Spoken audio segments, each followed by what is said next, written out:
The typical villain is, well, villainous, evil, bad, and usually accompanied by a laugh that's supposed to scare you, but mostly makes you giggle. It's predictable, it's safe, it's easy. But Disney didn't go for easy. They gave us a villain who couldn't even villain properly. A man so awkward, so unstable, so sleep-deprived that he feels more like a meme than a menace. Are you talking to me? Yes. What time is your appointment? But behind all that, he's just tired. I just hope I could stay awake. Now, what if I told you he's not actually the villain? Because what Disney really gave us wasn't an evil man, it was a forgotten child, buried under bitterness and silence. And somewhere along the way, that pain became entertainment. Prepare to be amazed! When Bowler Hat Guy first appears in Meet the Robinsons, it's easy to assume he's just another one-dimensional bad guy. He's got all the ingredients for your classic cartoon villain. Long coat, a weird pointy mustache, and a top hat that flies. Check, check, and check. He stalks around in the shadows and looks like he's the one calling the shots. Indeed, when his sidekick Hat flies away to disrupt Lewis's time machine, you can confirm that he's in charge. But then comes the typical evil laugh and the banter villains usually have with their AI buddies. Come, my dear, our future awaits. With that, you would go, yep, this guy is certainly the bad guy of the movie. No questions asked. But that is where the whole bad guy persona ends. Okay, there and when he first walked into InventCo Labs with the stolen time machine. InventCo, by the way, is like Silicon Valley in the cartoon. Anyway, after this look right here, the veil falls off and Hat Guy starts to show us his real self. Unlike the classic Disney baddies who ooze power and confidence, Bowler Hat Guy stumbles more than he schemes. He flinches, he fumbles, he mutters to himself, and struggles to speak in complete sentences. What time is your appointment? Big hand is on. Oh, 2 o'clock! Villains of yesteryears must be rolling in their graves. But it gets worse. When it's time to pitch the stolen invention to a group of board members, he freaks out even before facing them. What am I going to say? I'm never gonna remember that. This isn't your usual villain. He's awkward, anxious, and visibly uncomfortable in his own skin. He doesn't command a room, he cowers in it, and yet he's trying so hard to play the part of the cape-swirling, revenge-hungry man with a plan. But is it really his plan? Hovering just above him is his trusty bowler hat, an oddly sophisticated piece of tech that seems to think and talk even though Bowler Hat Guy is the only one who hears it. I'm never gonna remember that. However, the hat watches, it signals, and even guides him. I doubt any of you have seen any. But while the Hat Guy may be the one walking and talking, there's this nagging feeling that he's not entirely steering the ship. Still, the mission is clear: sabotage Lewis. Yes, that Lewis, the brilliant, spiky-haired boy genius who dreams in blueprints and builds memory scanners in his sleep. The memory scanner. Ooh, it's shiny. Bowler Hat Guy is determined to ruin him, sabotage his invention, and destroy his future by stealing his time machine. But why? Well, because Bowler Hat Guy knows Lewis, or rather, he used to. And here comes another twist, one way better than the first. Long before the trench coat, the schemes, and the talking hat, Bowler Hat Guy was Michael Yagubian, or just Goob, a sleepy underdog orphan with dark circles under his eyes who is crazy about baseball. I love baseball. It's my destiny to play that game. All he wanted was to catch that one ball and be the hero of his team. A dream that was ruined in the last inning. We lost by 1 run because of me. But he missed it because Lewis, his insomniac roommate, stayed up all night tinkering, and Goob didn't sleep a wink.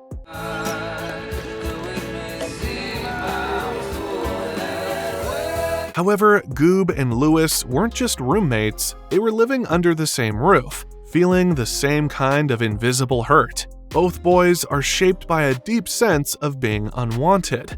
Louis is constantly passed over at the orphanage. I have no future. No one wants me. He pours his heart into inventing things, maybe as a way to prove he's worth keeping. He also tries to locate his real mother, but every potential parent walks away. Some are even traumatized after meeting him. It's a quiet kind of heartbreak. That kind of rejection sinks in, especially when you're just a kid. Then there's Goob, who experiences a more subtle but equally damaging form of abandonment. He's neglected, not just by adults, but also by the one person he shares a room and life with, Louis. Goob needed support, sleep, and friendship. Instead, he got ignored, and no one, not the coaches, not the school, not Louis, noticed he was falling apart. He was up all night working on his stupid project. I mean, young Goob was the funniest and even a weirdly adorable character. But just look at this kid. He's like a dead man walking. Someone certainly should have intervened, but no one did. Anyway, so you have two kids who could potentially grow up with abandonment issues and worse, become evil. However, while one continues to invent, the other breaks. Same root, different reaction. Except, to be fair, after Louis eventually builds his first successful machine, he gets adopted. The case was different for Goob. That moment, the missed catch, the disappointment, the blame, changed everything. He's never consoled. No one adopted him, and as the orphanage is closed down, he's left behind, forgotten, stewing in failure. Goob got ignored. There is no apology, no explanation, just silence. He wasn't even worth a follow-up visit from the kid who kept him up all night. And after a while, that silence doesn't just become the background noise. It becomes your identity.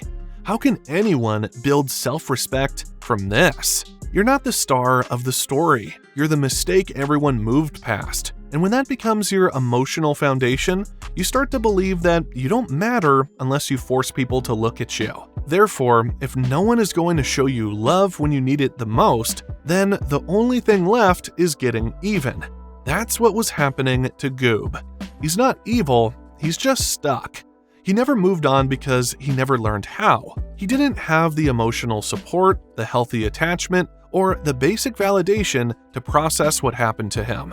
This isn't a stretch. It mirrors what psychologists have identified as developmental trauma or attachment injury, situations where a child's emotional needs go unmet long enough to distort their internal narrative. In that state, bitterness becomes fuel. It becomes the one thing that makes you feel alive.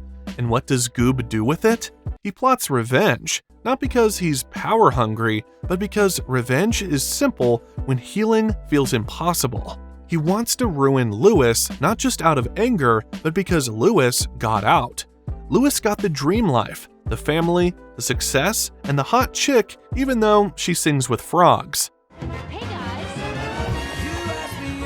But Goob, he got a memory scanner and no memories worth keeping. Disney is subtle here, but intentional.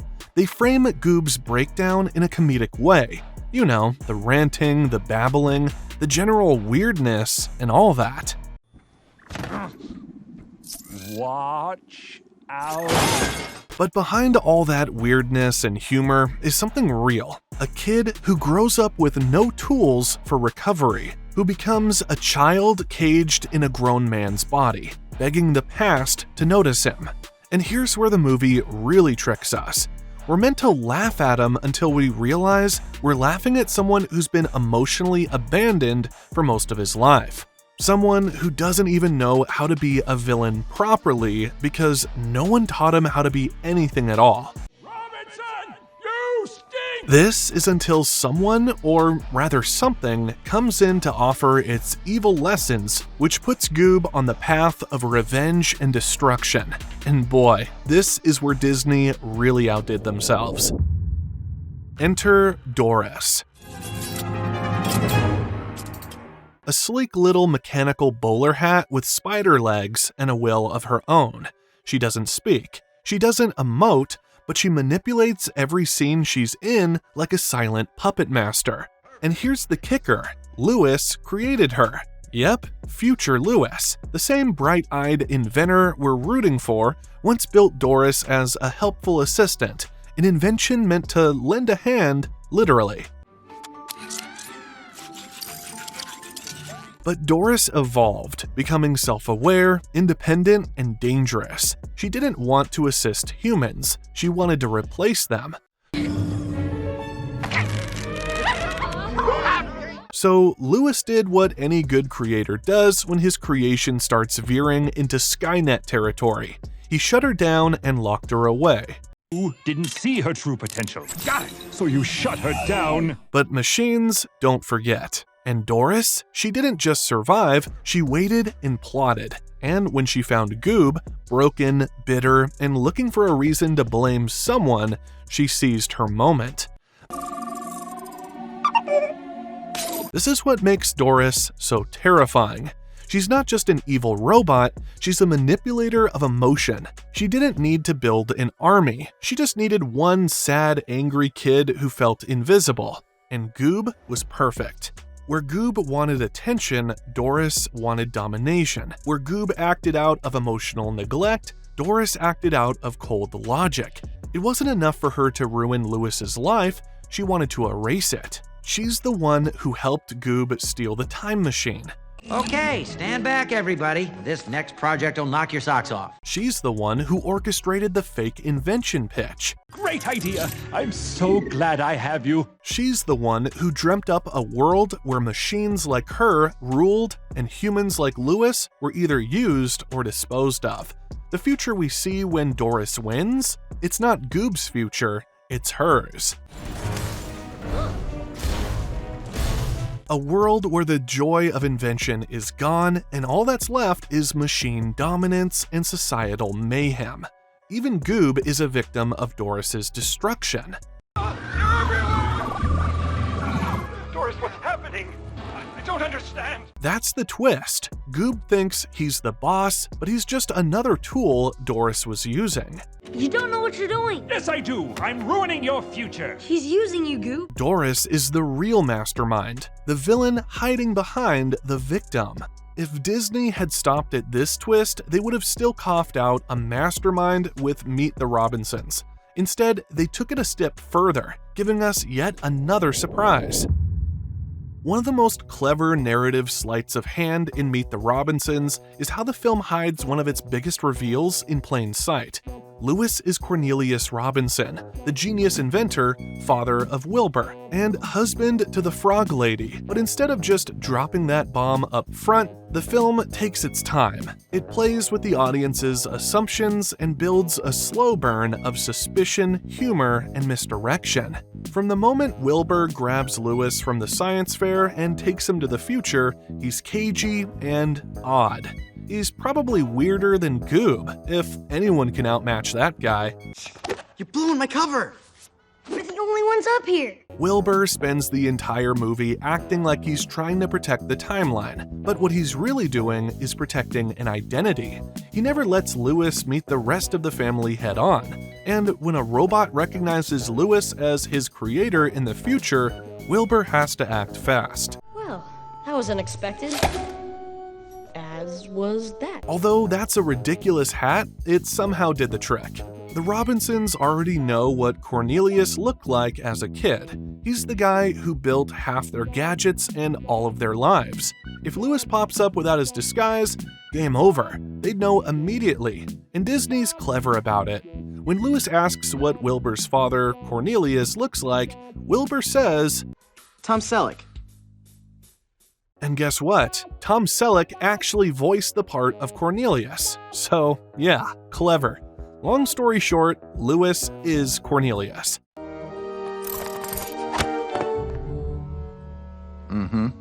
That quirky, brilliant, gravity-defying hairball of a future scientist isn't just a mentor figure, he's Lewis grown up. This means the boy who couldn't keep Goob awake for one baseball game was now the only person who could break the cycle of pain that followed Goob into adulthood. And this is where Disney does something clever again, because Louis doesn't just fix things by offering some grand apology. There's no "I'm sorry for your trauma, bro" speech, because duh, that wouldn't be enough. What Goob needed wasn't words, he needed someone to care about him before he turned into a mess. And Louis realizes that. So instead of defending himself or blaming Goob for nearly destroying the future, Louis chooses something else: empathy. He looks at the mess, the literal dystopia, and doesn't respond with anger. He doesn't try to undo Goob's damage by yelling louder or inventing harder. Instead, he chose compassion, seeing Goob not as an enemy, but as a warning sign. Come on, Goob. I've got to show you something. Doris, I thought she was my friend. He sees him as his chance to make a better decision before it's too late, because Louis could have easily ended up like Goob, you know, alone, bitter, and twisted by neglect. The only thing that kept him from going down the same road was a few lucky breaks and a lot of love from the future. Are you hurt? Any broken bones? Derby? Tapeworm! Cellulite! No, I'm fine. I feel fine. So Louis makes a different choice by traveling back to his time to set things right. He went back to finish his science fair. He decides to move on from trying to know who his real mother is. But more importantly, he pays more attention to Goob and even helps him catch that all-important ball. Goob, wake up! So yeah, Meet the Robinsons was a really great watch, even though it's painfully underrated. Disney, the studio known for fairy godmothers and talking lions, used a bowler hat and a broken kid to remind us sometimes a villain is just a victim who never got closure. And if you thought that was amazing, wait till you see how you can make twists hit even harder by foreshadowing them, because the true twists are hidden in plain sight. Click here to watch it.